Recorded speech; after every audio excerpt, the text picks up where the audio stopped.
When a mind starts asking questions, nothing can stop it. And in the Pokemon world, some mysteries were never meant to be solved. Today, we're diving into 10 of the most fascinating mysteries hidden across this universe. So, relax and get ready for a journey into the unknown. Wait, what is this? Why is it spreading? One of the most mysterious features on Pokemon that is hardly ever talked about is Pokerus, a virus that sometimes affects Pokemon so rare and unusual that many of those who will hear these words have never been infected by it naturally in games and would have to infect their team with some Pokemon they traded being actually 5 times rarer than a shiny. Curiously, it's a totally benign virus for the bearer, and its only effects are to become a spreader of the virus, infecting other Pokemon and growing twice as strong as the others. Even when the Pokerus is absorbed, the cured Pokemon still maintains these beneficial effects, although the antibodies it has created mean that it can no longer infect others. But what exactly is it? Where did such a weird state come from that not even the advanced science of the Pokemon world has answers for? Well, one of the biggest mysteries about it is how, in Pokemon Gold, where the Pokerus was first introduced, it's impossible for a Pokemon to have it until you first enter Goldenrod City. The mystery goes even further, as it's even possible for your Pokemon to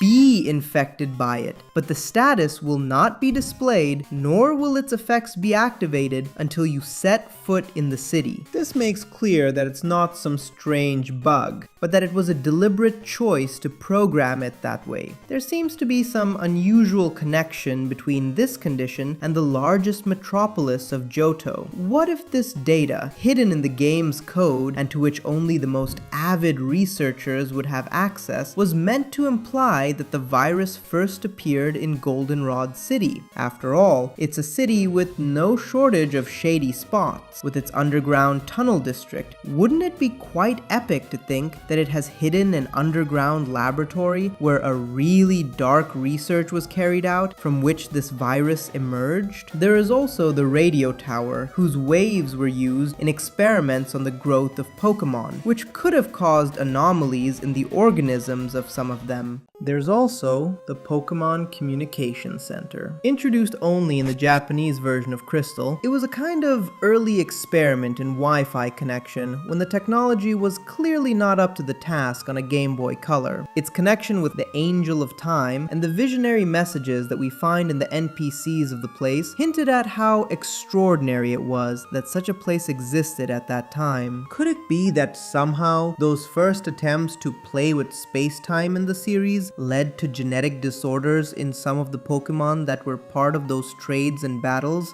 giving birth to this whole phenomenon? A feeling that strangely echoes in other corners of this world, like in distant Kitakami, where one of the most mysterious Pokemon still defies any clear classification. On the trail of the first snapshot is that Perrin arrived in the region as well, and doesn't she look familiar? Her appearance and the motifs of her design are very similar to the ones of the Diamond and Pearl clan. Everything seems to point to this young woman as a descendant of Adaman. In fact, even her quest has a certain reminiscence of Hisui, making us catch over 100 Pokemon to demonstrate our skills. After that, Perrin will tell us about the Pokemon she seeks to photograph, which she refers to as the Blood Moon Beast.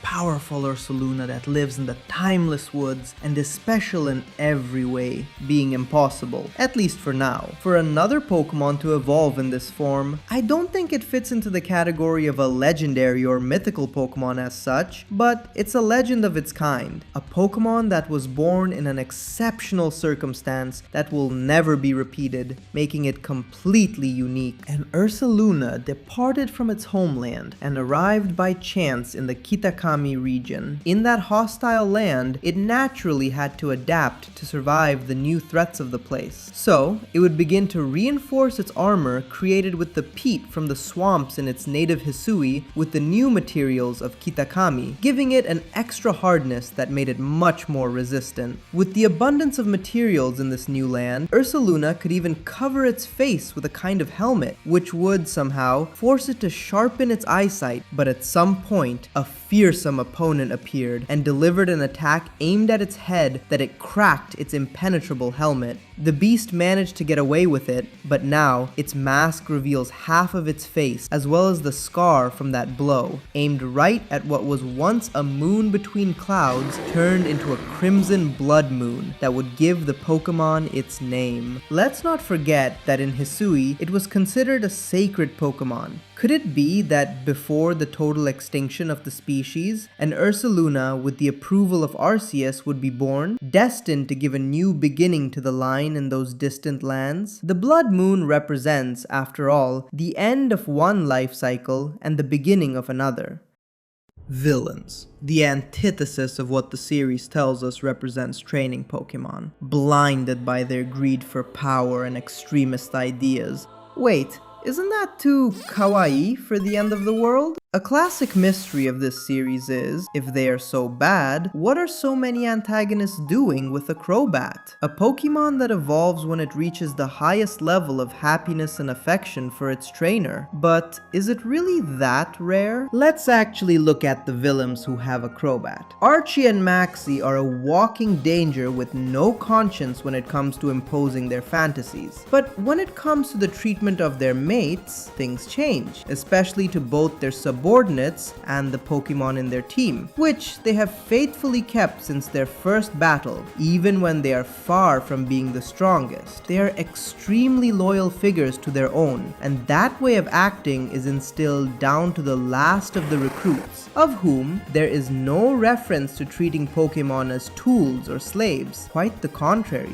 Their fight is to preserve what they consider to be the best habitat and ecosystem for Pokemon. Isn't it logical with all this that their Pokemon love them a lot? How could Golbat not evolve? The team admins can even use Mega Evolution. Okay, but what about Cyrus? That cynical sociopath. How is he going to evolve a Pokemon with happiness? Well, something similar could apply in part. He refuses to have emotions or feelings for anyone, including his subordinates and closest Pokemon, but he has always emphasized the respect with which he treats them. His greatest talent is making them feel valuable and useful for a good cause. That's why they follow him blindly to the end of the world, without even considering that it will lead to their own end. The same goes for his team. If there is one thing they should feel for their trainer, it's admiration and blind faith in believing that they are being chosen to build a better world. Feelings that may not be happiness or affection per se, but are, however, forms of love, which would probably trigger Crobat's evolution. It's interesting how right in the next generation, where the villain is a terrible dude who actually hurts his Pokemon, Crobat disappears, and from then on, no more bats and villain teams, although some of them have a very strong bond with their Pokemon, so could they have won in the past? Heart Gold and Soul Silver are for many the ultimate Pokemon remakes, among other things because of how they materialized the brilliance of how they tried to create the definitive Pokemon world in the second generation, this time just as they imagined, without the technical and logistical limitations of the day, but this adventure in their dreams. Speaking of dreams, one of the many events that came to expand this story was that of Steven Stone and his arrival in Kanto looking for Latios and Latias. Thanks to a special event at the time, we could get our hands on something called the Enigma Stone, and that name is no coincidence. It stands as one of the most mysterious items in the entire Pokemon series. When shown to Steven, an expert on the subject, reveals that it's the crystallized form of the Soul Dew, which is nothing more than the solidified spirits of Latios and Latias. That's why the Hoenn champion has such a deep connection with the Eon duo. Besides being Pokemon with an affinity for dreamers and ambitious people, the discovery of this rare mineral would lead him to meet and befriend them. But what if it goes beyond that? What if this mineral was the original form of Latios and Latias Megastone? In the peaceful universe without Mega Evolution, the firing of the ultimate weapon in the Kalos War never happened, so this stone would never have been transformed. But the Enigma Stone isn't the only one. There's another item in the Pokemon world that wears that mystery in its own name, the Enigma Berry. Despite everything that's happened and all the efforts made to study the ins and outs of these cartridges, its true nature still isn't fully understood even today. This isn't like the others, a berry you can just pick in the wild, or a slightly rarer fruit that grows in some unknown region and can only be obtained from mysterious characters. The Enigma Berry is an anomaly, a forbidden fruit that, in the original Ruby and Sapphire, shouldn't even exist. The theory is simple. We've talked 1,000 times about the e-reader, a strange Game Boy Advance accessory that never made it to most countries and, in the case of Pokémon, allowed you to unlock bizarre events that today are almost considered lost media. One of its features was to receive some extravagant berries that don't grow anywhere and can't be unlocked in any other way. Most of them didn't even have any interesting function besides making Pokéblocks. But the biggest mystery is that when something went wrong and the berry card didn't scan correctly, the Enigma Berry would appear instead.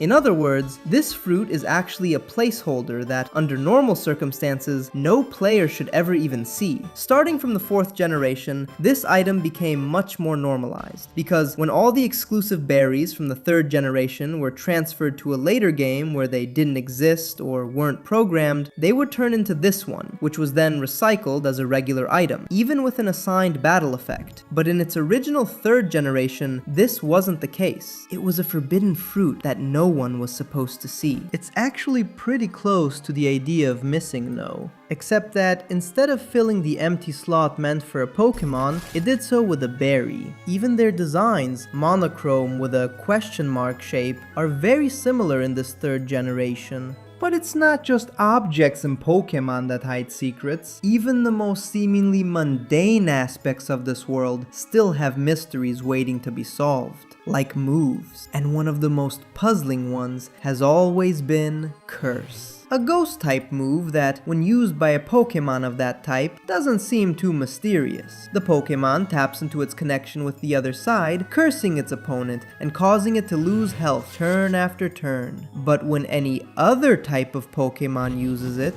the result becomes far more strange. It boosts its own strength and defense at the cost of its speed. So, what kind of logic could possibly explain something that works in such completely different ways? Well, this move in Japanese is known as Noroi, which indeed means curse, but it can also be translated as slow. Being slow is actually one of the worst things that can happen to a Pokemon in battle, a literal curse, and that's why it's a common move in slow Pokemon such as Slowpoke or Ferrothorn, as well as creatures with limited consciousness such as the Regitrio or Golurk, created to obey their creator's commands. And Excelgor also learns it, because why not? All of this also explains why the non-ghosts Pokemon that use it reduce their speed, something like the curse and price to pay for those ambitious ones who resort to forbidden techniques to get stronger without paying attention to the consequences. This story is evidenced by the mysterious guy who gives us the TM curse in the 2nd gen and the horror story he will tell us on the roof of the condominiums of Celadon City. Once upon a time, there was a little boy who was given a new bicycle. He was so excited that he wanted to try it right away. He was having so much fun that he didn't notice the sun had set, completely forgetting about the warnings not to ride around at night. Suddenly, he noticed how the bicycle was going slower and slower. His legs got heavier as well as the pedals. Then, he began to slow down, and finally, a mysterious force began to pull him backward. It was as if the bike were cursed and trying to drag him into oblivion. He was indeed a victim of the horrific cycling road and its gradient. Moving on to more mysteries in Pokemon Crystal, Claire is a tough woman, but you already knew that. Known for her pride and power throughout the Pokemon world, she is one of the few leaders who can clearly outshine the Elite Four of their own region. She could easily defeat them and challenge the champion for the title, but then why doesn't she do it? Well, Lance is Johto's champion, and you can clearly see how anything to do with him makes her radically change her attitude. When the old man mentions his name to warn her, or when Silver insults her in his presence, under normal circumstances, she would probably have burned him to ashes. But when Lance is somehow involved in the situation, she seems to change her behavior and become more hesitant. In the old days, it was originally theorized that she was his younger sister. Later, in Leaf Green and Fire Red, an NPC tells us that he believes they are cousins. But whatever their family connection may be, if there is one at all, it doesn't seem to explain why she's so self-conscious in his mere presence. Perhaps he trained her back in the day? And it's that student-teacher relationship that inhibits her character. Or perhaps it's simply her admiration and respect for the Dragon Master that makes her try to act more polite and respectful in her presence. Speaking of Lance, the character is more than known for his implausible Pokémon that breaks the rules of the game. He not only has some underlevel Dragonite, which he makes also attack a person, but also his Dragonite and Aerodactyl know moves like Barrier and Rock Slide, impossible to have in the generation in which they have it. But today I want to defend him, because all these accusations and supposedly illegal Pokemon would eventually become legal. His impossible moves ended up becoming possible in later generations. Even his premature Dragonite became normal, with the infamous level 3 Dragonite in Let's Go Sky. The series has already revealed how Lance traveled all over the world in the process of learning and becoming a Dragon-type master, so it's no wonder he could get exotic combinations that are impossible to get in his region but common in others. I think we can, at least for now, trust that he's innocent because, believe it or not, there is another champion who does break the law. Alder. Who would have thought that perhaps the most exemplary of champions, at least as far as looking after his region and leaving a legacy is concerned, would be the one to commit the biggest offense, worthy of having his trainer's license revoked indefinitely. One of the most basic rules of the Pokemon world is that a trainer can only carry 6 Pokemon with them. This number was set as the maximum number to which the trainer can give the necessary attention and care simultaneously. Alder carries with it, in the form of a necklace and under its cloak, many more than 6 Pokemon. According to his design creator, this is because Alder never learned to use a PC, so he had no choice but to always carry his partners with him, as was done in the old days. It's a design feature that reinforces his origins and at the same time his idea of a traditional, almost archaic person. Quite a peak character design that was not at all simple. The idea that he had initially in mind was totally different. Something apart from the cool teenager with a point of arrogance, in line with the strong monarchical symbolism of this generation, he wanted to make the champion a figure closer to an ideal king. The idea was a wise, humble, and charming person that makes a positive impact in the lives of the people in his charge. However, the initial drafts were too evangelical, almost like a Jesus Pokemon trainer or something. But with Sugimori's advice and supervision, the design bent much more to a free wanderer. But time flies, and in the period between Black and White and Black and White 2, the identity of the champion is a mysterious choice that surprised us all. The Elite Four, a class in which eminences of its kind abound, former gym leaders who took an empty position, or in the case of Unova, trusted people chosen by the champion himself, it seems that there's variety and many possible paths to becoming an Elite Four member, but becoming the champion is a different story. The series makes clear that to get there, you have to defeat the Elite Four and the former champion first. It's a mandatory requirement. Okay, but what about Steven? Isn't he supposed to have left his title to Wallace, his childhood friend, without needing to defeat him? To, go investigate rocky places? This is actually a myth. as Pokemon Emerald happens in an alternative timeline to Ruby and Sapphire, where Steven is just a powerful trainer dedicated to traveling the world and investigating the mysteries that the future and the past have in store for us. According to what his master Juan tells us, also in the Emerald timeline, Wallace used to be the leader of Sootopolis City before taking the position of champion, but whom he took it from remains a mystery. What we have for now is that every champion must get their title by defeating the previous one in an all-out battle. This brings us back to Iris. Why would a girl with little experience as a leader be chosen? Did they expect us to believe that she defeated a legendary trainer like Alder when she was just a rookie? Was it just a deus ex machina out of nowhere to give a nice and colorful ending to the game? Well, quite the contrary. Being the champion was indeed her fate from the very beginning. Alder has shown the extent to which he goes out of his way for the good of the region, be it by influencing the people he comes across to bring out their true potential, or by taking up arms himself, as when he takes on N and tries to stop a legendary capable of destroying the entire world. But after the events of the game, the outlook is really bleak. Ghetsis had planted the seed of doubt in the entire population, and the champion had to be someone capable of healing those wounds and restoring the illusion and trust in the Pokemon. And that's where Iris comes in. A girl from the Village of Dragons, a place where their bond with Pokemon is unparalleled, with an incomparable potential, and the relationship with the Pokemon so pure and innocent that it dazzles the rest. There's no one like her to inspire others and look forward to a bright future. But then, what about that sacred rule that you can only become a champion by defeating the current champion? Well, the memory link confirms to us that indeed, with the on-paper champion N in unknown whereabouts, Alder took on the role of challenging the girl to a match, for which they would both train thoroughly, and would determine the future of the region. The rest is history. And like many stories in the Pokemon world, it leaves behind echoes. Echoes that lead us to a place where legends and mystery are part of everyday life.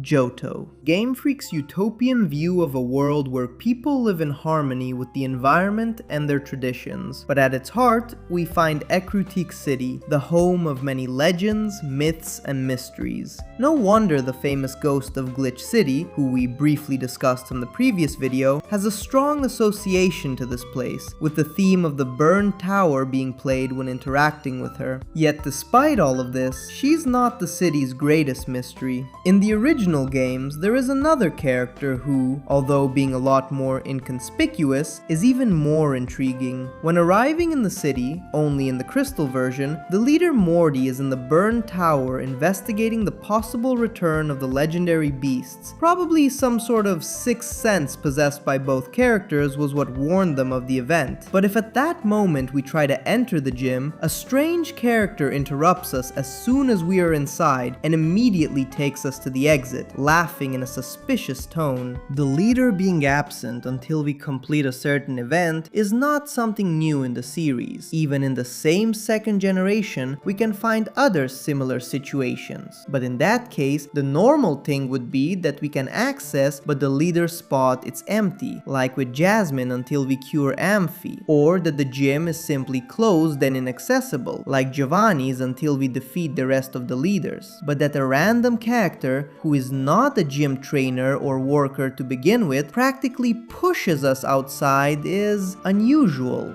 and disturbing. Then, once Morty returns to his job, we can find this character outside the burned tower, and as if he could read our minds, he answers the question of who the hell is. Although he just says, "Me? I was a trainer way back when."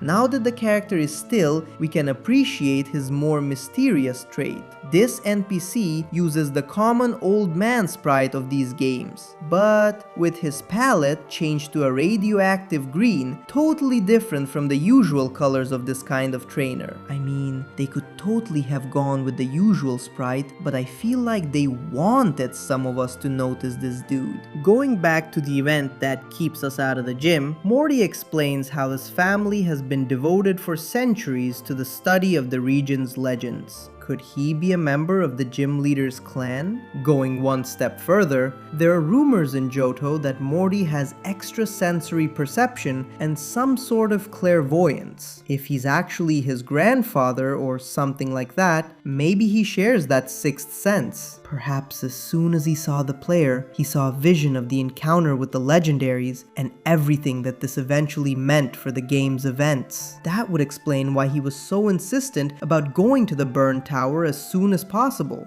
This could all have stayed as mere paranoia, but there's something that led me to raise these questions at the time, and that's because we found a similar case in Kanto. Another random Gramps with a different palette, this time a bright blue, tells us a similar message about his past as a trainer, and in Pewter City, he gives the player the silver wing. I mean, where did he presumably find a legendary item like that? And once again, that's followed by some mysterious and melancholic words. Just put yourself in Chris's shoes. If not for the old man's insistence to make her go to the burn tower, she might have waited for Morty in the gym, only for someone else to meet the legendaries, who would have fled disappointed to another region looking for a special trainer, without ever crossing paths with the protagonist. Otherwise, she would never have met Ho-Oh, whose arrival in this game requires being with the three beasts for the rainbow Pokemon to return to our encounter with Hope.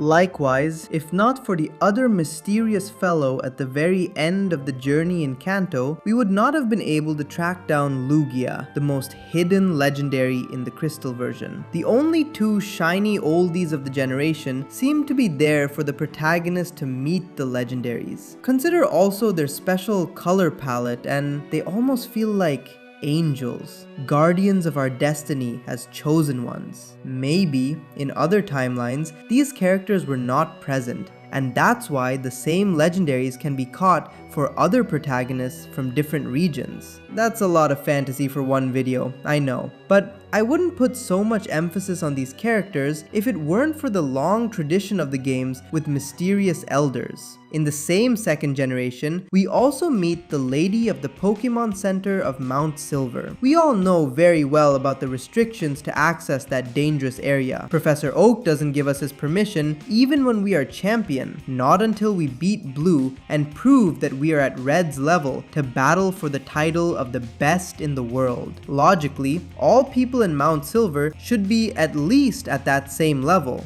This mysterious trainer tells us that she chose the site precisely because it's so solitary and inaccessible, to hide away from being a top celebrity. So, if we read between the lines, it's clear that her fame came precisely from being a champion, killing two birds with one stone. But then, the Pokemon Center nurse is another champion? Maybe the lady is also here to protect Nurse Joy from the hostile and dangerous Pokemon in the area. That's certainly an option, but there are other possibilities. For example, someone who has some history with Professor Oak, so that he would not dare to deny her permission. In fact, it's believed that Agatha was much stronger in her youth, competing with Oak for the title of the most powerful trainer. The enigmatic Gramps are still around, even after the generational leap. What's the deal with those of the houses with boxes or flower pots blocking an inaccessible passage that sparked so many rumors in our childhood? Only quite recently have we learned what was really going on there.